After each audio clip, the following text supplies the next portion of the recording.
The Sinai Desert, ancient and unforgiving.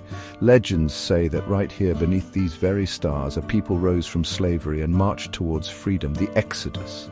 A story etched into the heart of history and religion. The question remains, who were these people who dared to challenge a pharaoh?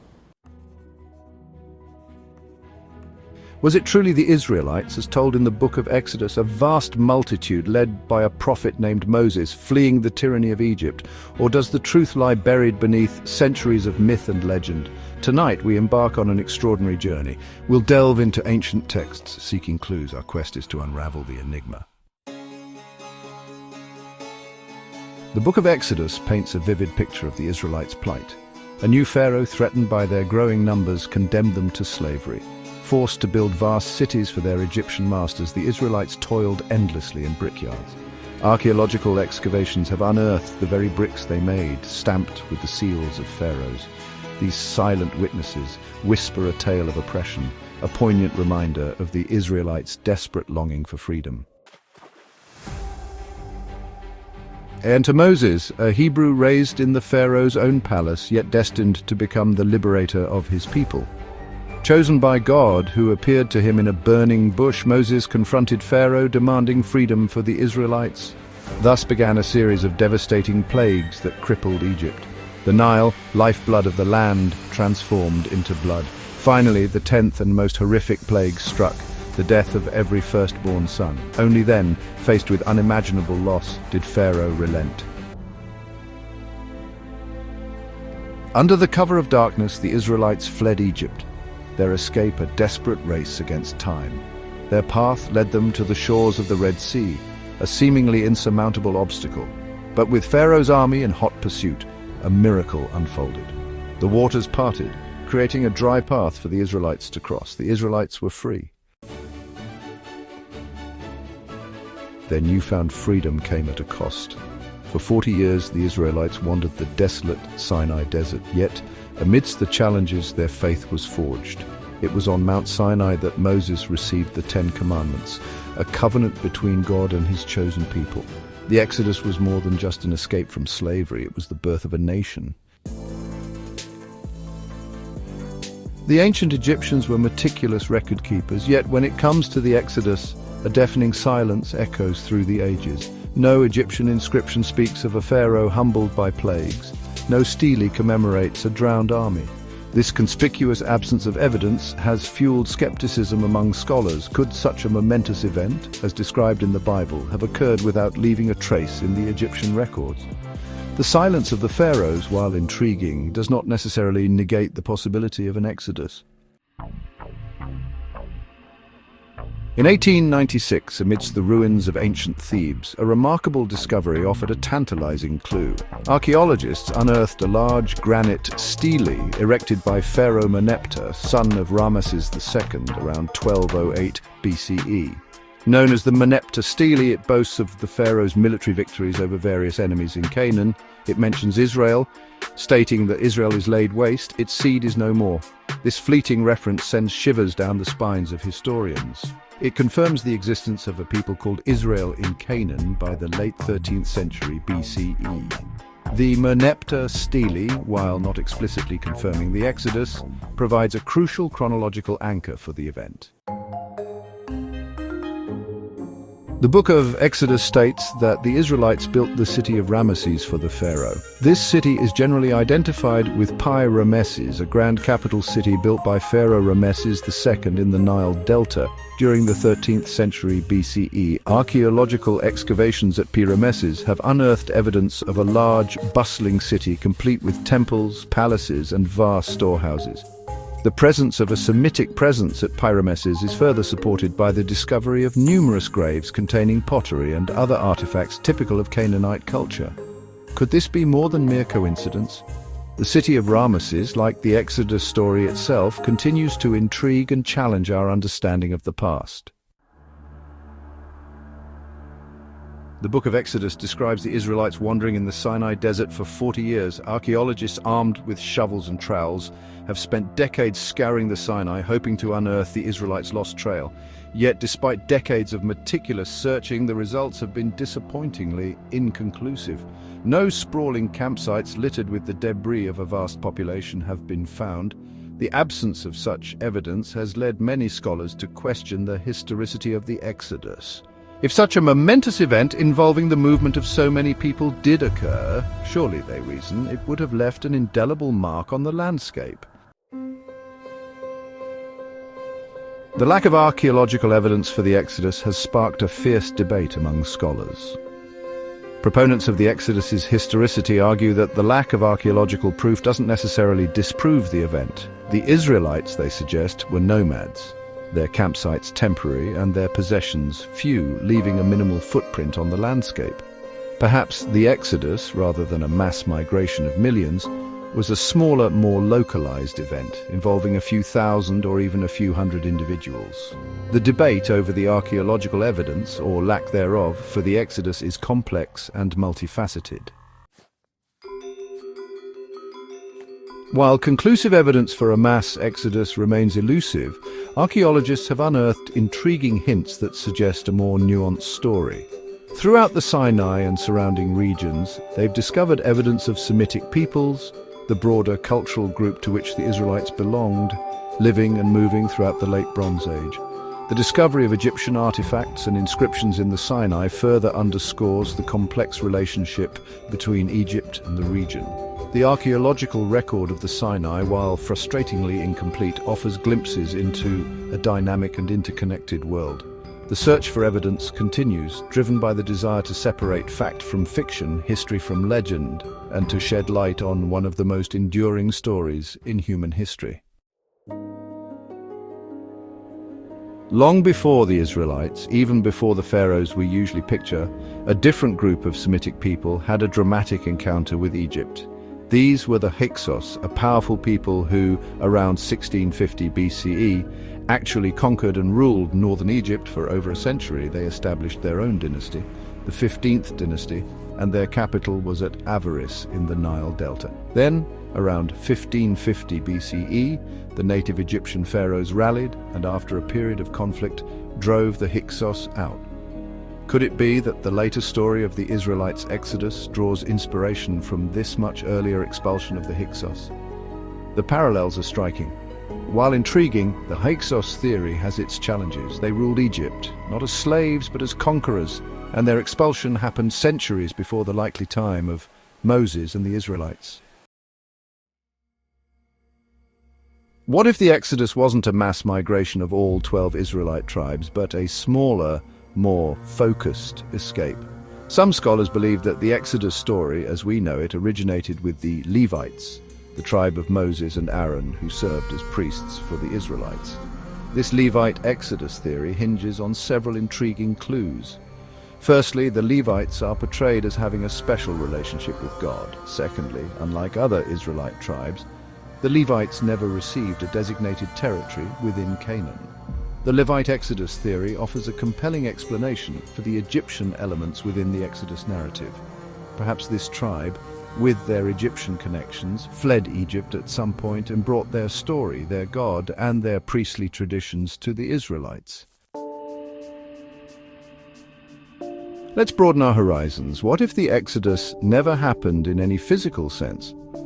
A radical theory, known as the Canaanite origin hypothesis, proposes that the Israelites were native to Canaan and never experienced a collective exodus from Egypt. This theory argues that the Exodus story is a powerful but ultimately fictional narrative crafted during the Babylonian exile in the 6th century BCE. Proponents of this theory argue that the Exodus narrative serves several crucial functions for the exiled Israelites. Firstly, it provided a unifying origin story for a people scattered and demoralized by defeat and captivity.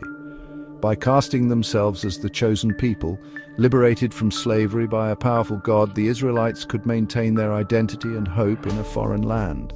Secondly, the Exodus story offered a message of hope for the future.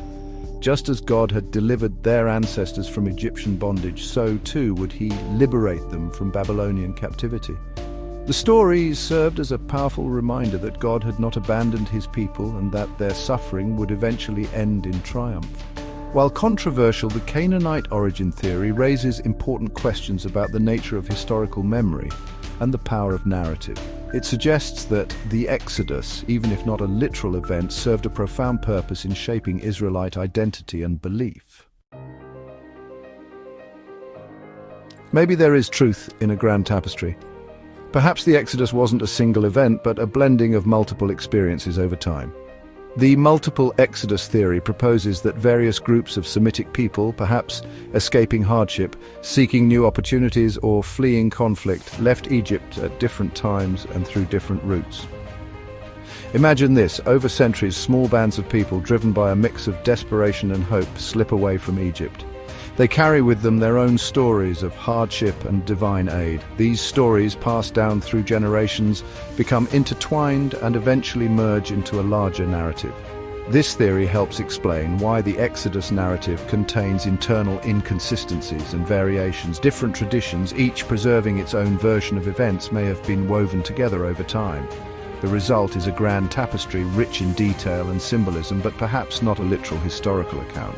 The multiple Exodus theory acknowledges the complexity of history and the fluid nature of cultural memory. It suggests that the Exodus, rather than a single, easily definable event, might be better understood as a process, a gradual unfolding of a people's journey towards freedom and identity. The Exodus story, for all its cultural and religious weight, has become a battleground for historians, archaeologists, and biblical scholars.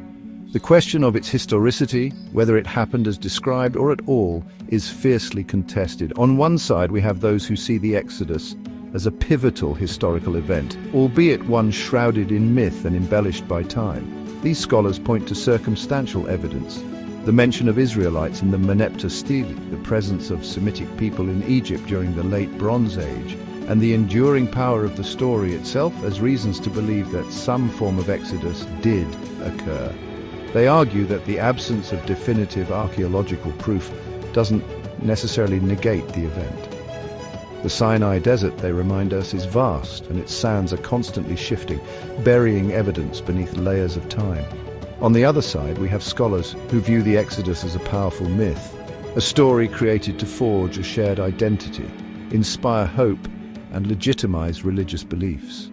They point to the lack of any direct archaeological evidence for the Exodus, the inconsistencies within the biblical narrative itself, and the possibility that the story was shaped by later events such as the Babylonian exile.